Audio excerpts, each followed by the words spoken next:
السلام عليكم ورحمة الله وبركاته. الحمد لله والصلاة والسلام على رسول الله أما بعد.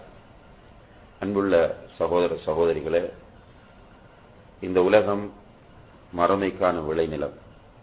எனவே இந்த உலகத்தில் கிடைக்கிற வாய்ப்புகளை எல்லாம் பயன்படுத்தி மறுமைக்காக நாம் நல்லமல்களை செய்ய வேண்டிய தேவை நமக்கு இருக்கிறது. அந்த வகையிலே நன்மைகளை அதிகமாக தேடிக்கொள்ளக்கூடிய ஒரு சிறந்த வழியாக நபிகள் நாயகம் ஸல்லல்லாஹு அலைஹி வஸல்லம் அவர்கள் சலாம் சொல்லுவதை நமக்கு அறிமுகப்படுத்துகிறார்கள். சலாம் சொல்வதை பற்றி அவர்கள் சொல்லும்போது, லா தத்குலுல் ஜன்னத ஹத்தா துமினு, நீங்கள் ஈமான் கொள்ளுகிற வரை சுவர்க்கம் செல்ல மாட்டீர்கள். வலா துமினு ஹத்தா தஹாப்பு, நீங்கள் ஒருவரை ஒருவர் நேசிக்கிற வரை ஈமான் கொள்ள மாட்டீர்கள். அவலா அதுல்லுக்கும் அலா ஷைஇன் இதா ஃபஅல்துமூஹு தஹாபப்தும், நான் உங்களுக்கு ஒரு விஷயத்தை கற்றுத்தரட்டுமா, அதை நீங்கள் செய்தால் உங்கள் மத்தியில் மஹப்பத் நேசம் வளரும். அதுதான் அப்ஷுஸ் ஸலாம பைனக்கும், உங்கள் மத்தியில் சலாமை பரப்புங்கள் என்று நபிகள் நாயகம் ஸல்லல்லாஹு அலைஹி வஸல்லம் அவர்கள் சொல்கிறார்கள். இந்த ஹதீஸ் ஸஹீஹ் முஸ்லிம் என்ற ஹதீஸ் நூலிலே பதிவு செய்யப்பட்டிருக்கிறது. சலாம் சொல்லுவது ஆர்வமூட்டப்பட்ட ஒரு இபாதத்தாக இருக்கிறது.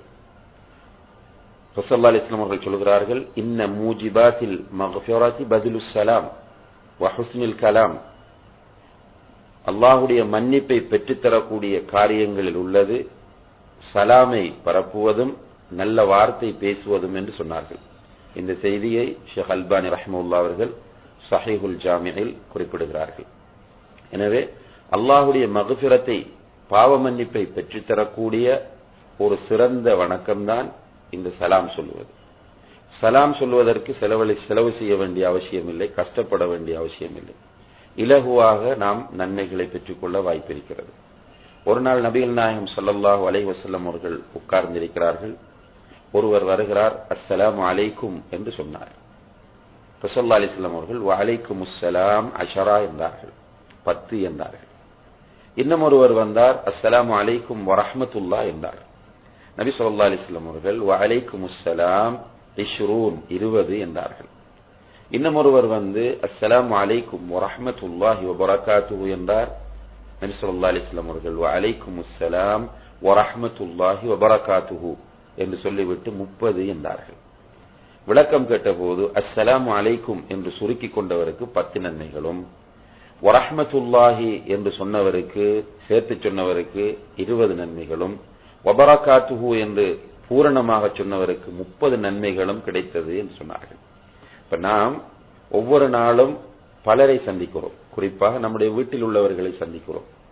கணவன் மனைவியை சந்திக்கிறார், மனைவி கணவரை சந்திக்கிறார், பெற்றோர் பிள்ளைகளை சந்திக்கிறார்கள், நண்பர்களை சந்திக்கிறோம், வேலை செய்கிற இடங்களில் உள்ளவர்களை பார்க்கிறோம்.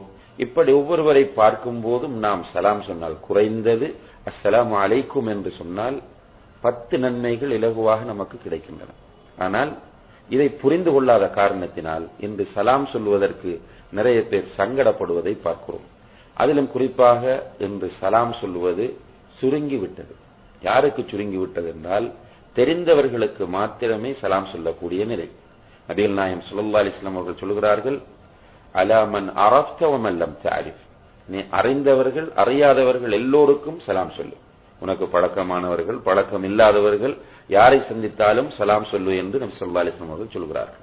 ஆனால் நாம் இந்த சலாத்தினால் கிடைக்கிற நன்மையை புரிந்து கொள்ளாத காரணத்தினால் சலாம் சொல்வதற்கு சங்கடப்படுகிறோம், அல்லது தெரிந்தவர்களுக்கு மாத்திரம் சலாத்தை சுருக்கிக் கொள்கிறோம். தெரிந்தவர்களுக்கு மாத்திரம் சலாம் சொல்வது மறுமை நாளைக்குரிய அடையாளங்களில் ஒன்று என்று நபி ஸல்லல்லாஹு அலைஹி வஸல்லம் அவர்கள் சொன்னார்கள். மறுமை நாளைக்குரிய அடையாளங்களில் ஒன்று அஸ்ஸலாமு லில் மஅரிஃபா, தெரிந்தவர்களுக்கு மாத்திரம் சலாம் சொல்வது என்று சொன்னார்கள்.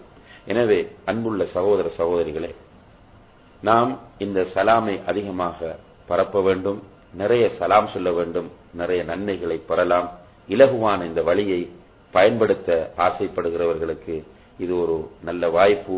அல்லாஹு தஆலா இந்த சலாம் என்ற இலகுவான சுன்னாவின் மூலம் நிறைய நன்மைகளை பெற்றுக்கொள்ள நம் அனைவருக்கும் உதவி செய்வானாக.